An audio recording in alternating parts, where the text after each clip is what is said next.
Hi viewers, welcome back to my channel. ఈరోజు మనం కొత్తిమీర టమాటో పచ్చడిని ఎలా చేయాలో తెలుసుకుందాం. ఇది వేడి వేడి అన్నంలోకి తిన్న, దోశలకి తిన్న చాలా చాలా టేస్టీగా ఉంటుంది. కంపల్సరీ ట్రయల్ చేయాల్సిన డిష్ ఇది.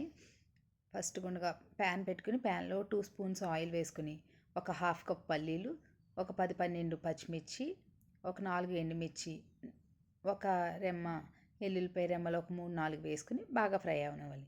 ఇది ఫ్రై అయిన తర్వాత 2 స్పూన్స్ నువ్వులు, హాఫ్ స్పూన్ జీలకర్ర, హాఫ్ టీ స్పూన్ మెంతులు, హాఫ్ టీ స్పూన్ ఆవాలు కూడా వేసి దోరగా ఫ్రై అవనివ్వాలి. మనం ఈ పచ్చడి పిల్లలకి అలవాటు చేసామంటే చాలా ఇష్టంగా తింటారు. ఇలా దోరగా ఫ్రై అయిన దాన్ని పక్కకు పెట్టుకోవాలి. అదే ప్యాన్లోకి ఒక కప్పు కొత్తిమీర వేసుకుని ఫ్రై అవనివ్వాలి. ఇది కొంచెం సేపు మగ్గేటప్పటికి ఆకు తక్కువ అవుతుంది. అప్పుడు ఒక కప్పు టమాటో కూడా వేసుకుని కొంచెం ఆయిల్ వేసుకుంటే తొందరగా మగ్గుతుంది. సాల్ట్ కూడా వేసి బాగా కలుపుకొని మూత పెట్టుకోవాలి. పసుపు కూడా యాడ్ చేసుకోవాలి. మూత పెట్టి అది మగ్గిన తర్వాత ఈలోపు మిక్సీ జార్లోకి మనం ముందుగా ఫ్రై చేసుకున్న ఈ వేరుశనగులను కూడా వేసుకుని పౌడర్ చేసుకోవాలి. ఇది మగ్గుతున్నప్పుడు టమాటోలోకి కొంచెం చింతపండు కూడా యాడ్ చేయాలి.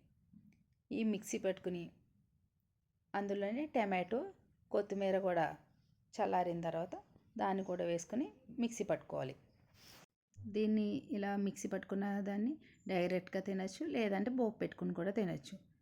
మనకు కావాల్సిన తగినంత సాల్ట్ కూడా యాడ్ చేసుకోవాలి.